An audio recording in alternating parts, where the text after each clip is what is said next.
코로나19가 사기였나요? 아니면 사기가 아니었나요? 모두 조작되고 만들어진 거였나요? 왜 조작되고 만들어진 거죠? 이런 질문들은 우리가 실제로 무슨 일이 있었는지 알아내려고 하면서 결국 평생 안고 가게 될 것 같아요. 정부들이 어떻게 그렇게 여러 해 동안 우리 중 많은 사람들을 가둬두고 우리가 전혀 알지 못했던 백신을 우리 몸에 강제로 접종할 수 있었는지에 대한 의문이 남아요.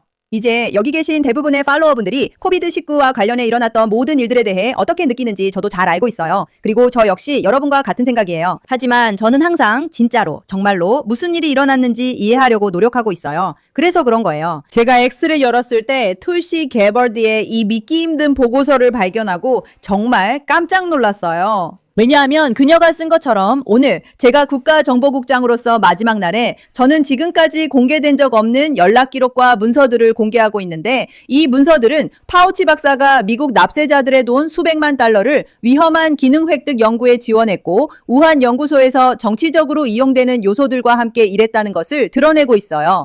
이 영상이 실제로 무슨 일이 있었는지 우리가 가장 가까운 진실에 다가가는 것 같다고 생각해요. 그리고 저 역시 정말 알고 싶어요. 여러분도 아마 그러실 거라고 생각해요.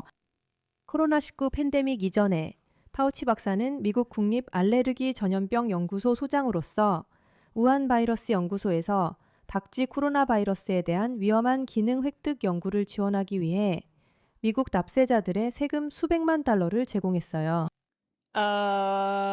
뭐라고요?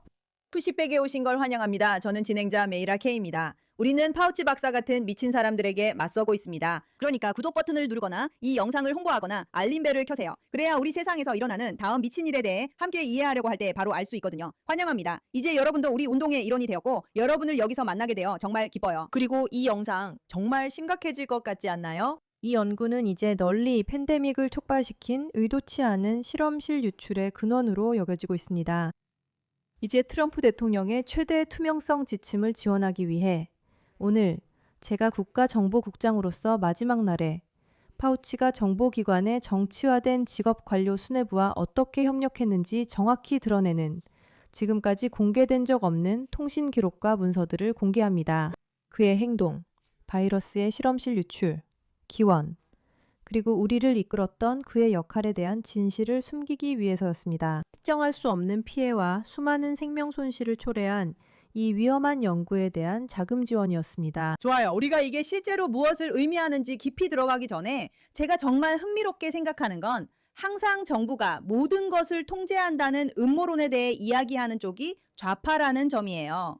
코로나19를 좋아하고 계속 밀어붙인 건 좌파였어요. 우리는 이 점을 항상 기억해야 해요. 그들이 이 일에 정말 몰두한 사람들이었죠. 하지만 그녀가 여기서 말하는 것이 실제로 일어난 일이라면 만약 이 남자가 이 모든 일의 배우였고 정부의 모든 사람들이 그것을 알고 있었다면 이건 음모론이 아니에요. 이것이 실제로 일어난 일의 진실이에요. 그리고 정말 말도 안 되는 일이죠. 이 문서들은 파우치가 코로나19에 대한 정보기관 평가에 직접적으로 영향을 미치고 조작한 역할을 드러내고 있으며 파우치가 2024년에 의회에서 거짓말을 한 사실도 보여줍니다. 그는 선서하에 바이러스 연구에 관한 정보기관 관계자들과의 논의에 대해 알지 못하거나 참여하지 않았다고 부인했습니다. 제가 한 번만 말하겠지만 아니 100번이라도 말할 수 있어요. 누군가 한 번이라도 거짓말을 한다면 그 사람은 신뢰할 수 없는 사람이라는 뜻이에요. 그들이 의회 앞에서 거짓말할 의향이 있다면 어떤 말도 믿을 수 없어요. 왜 대부분이 이 단순한 사실을 모르는지 모르겠어요. 거짓말 한 번이면 수많은 진실이 무의미해지고 당신은 언제든 거짓말할 사람으로 보입니다. 우리는 또한 바이러스의 기원에 대한 정보 조작에 이의를 제기했다는 이유로 보복을 당했다고 보고한 여러 정보기관 내부 고발자들의 지원도 받았습니다.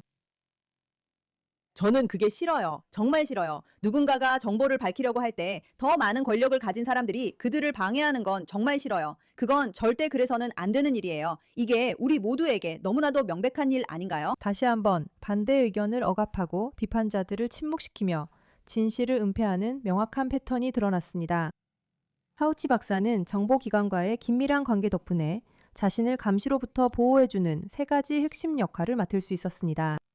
첫째, 파우치 박사는 거대 제약회사와 연관된 위험한 기능 획득, 코로나 바이러스 연구에 자금을 지원했고 이들은 수조 달러 가치의 범용 백신을 추구했습니다. 둘째, 파우치 박사는 자신이 직접 선정한 이른바 전문가들과 함께 정보기관이 동물에서 자연적으로 기원했다는 설을 지지하도록 뒤에서 조언한 인물이었습니다. 그가 국민의 세금으로 자금을 지원한 위험한 기능 획득 연구를 숨기기 위해서였습니다. 이 모든 것은 진실을 은폐하고 파우치 자신의 행동에서 비난과 관심을 돌리기 위한 의도적인 시도였습니다. 그러니까 당신 말은 이 사람이 이 연구소를 가지고 있고 자금을 지원하며 이런 종류의 바이러스를 만든 책임이 있다는 거군요. 그리고 나서 그는 이 모든 것이 단지 동물들에 의한 실수였다고 주장하고 그 이야기를 밀어붙인 거군요. 그 사람은 아직 감옥에 갇혔나요? 파우치 박사는 아직 감옥에 갇혔나요? 파우치 박사는 감옥에 있나요?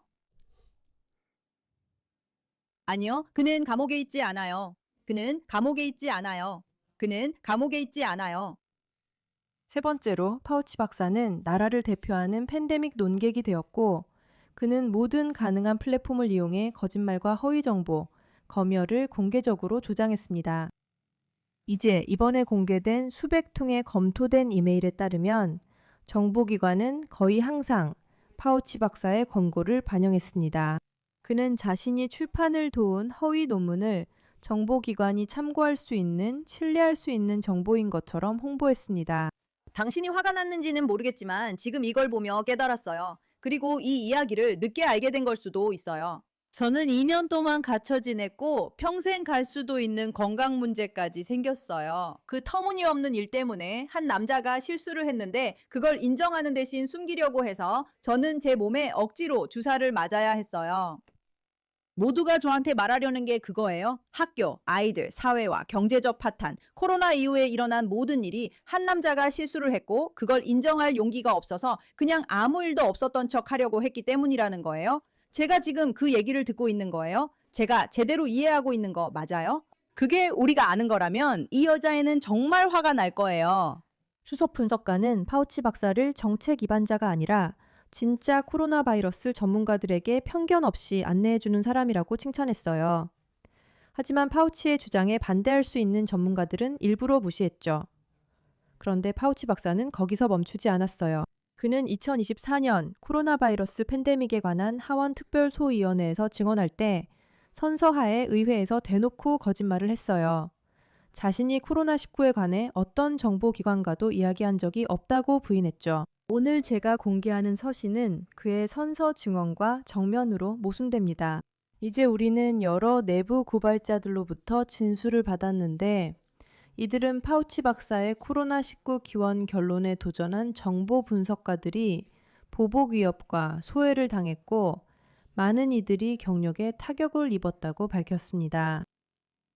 정말로 한 역겹고 비열한 인간이 역겨운 실수를 저질렀어요. 실수 자체는 괜찮아요. 만약 그가 그 실수를 인정했다면 아마 용서받았거나 아니면 감옥에서 시간을 보냈을 수도 있었을 거예요. 그런데도 남자답게 그 실수를 받아들이고 처리하는 대신에 그는 이 일의 결과를 전 세계가 고통받게 만들었어요.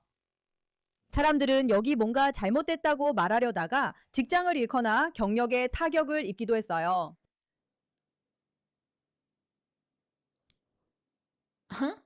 예를 들어 한 계약직 직원은 내부 고발자로서 ODNI에 제보한 지 며칠 만에 해고당했어요. 또 다른 예로 실험실 유출 가설을 지지하거나 반대 의견을 표명한 사람들은 관리자들로부터 누가 승진할지, 누가 승진하지 못할지 리더십이 결정할 것이라는 말을 들었어요. 메시지는 분명했어요. 따르지 않으면 처벌받는다는 거였죠. 고위 지도자들은 내부 고발자가 불만을 제기할 때 내부 고발 절차에서 요구되는 익명성을 없애 내부 고발자를 약화시키려고 했어요. 그리고 내부 고발자들이 증언을 하러 나오는 국가정보국 ODNI 회의에 그들의 관리자나 변호사가 반드시 참석하도록 요구했어요.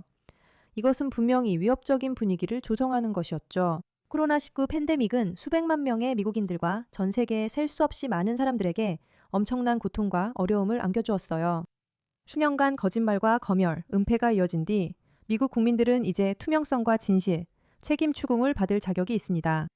진실을 숨기기 위해 사용된 전술들은 딥스테이트의 전형적인 수법에서 나온 것이에요.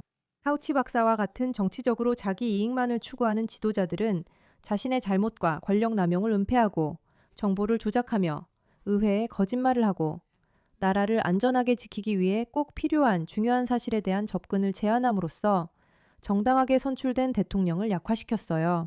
여러분이 진실을 알아야 할 때입니다. 투시. 떠날 거라면 적어도 멋지게 떠나야지. 정말 이건 정말 역겨워요. 여기서 자주 말하지만 이건 단순히 적이 있는 게 아니라 국민을 진심으로 생각하는 사람들이 정부에 있어야 한다는 거예요. 그리고 정부에 올바른 사람들이 없다면 아무 소용이 없어요. 당신의 적이 아무리 무능하고 악하더라도 결국 당신을 파괴하는 건 당신 자신의 정부가 될 거예요. 그리고 이런 식으로 그 정도의 파괴를 조정할 수 있는 능력을 가진 사람들이 있을 때 당신은 스스로에게 물어봐야 해요. 이런 일이 다시는 일어나지 않게 하려면 우리는 어떻게 해야 할까요? 관심 가져주셔서 감사합니다.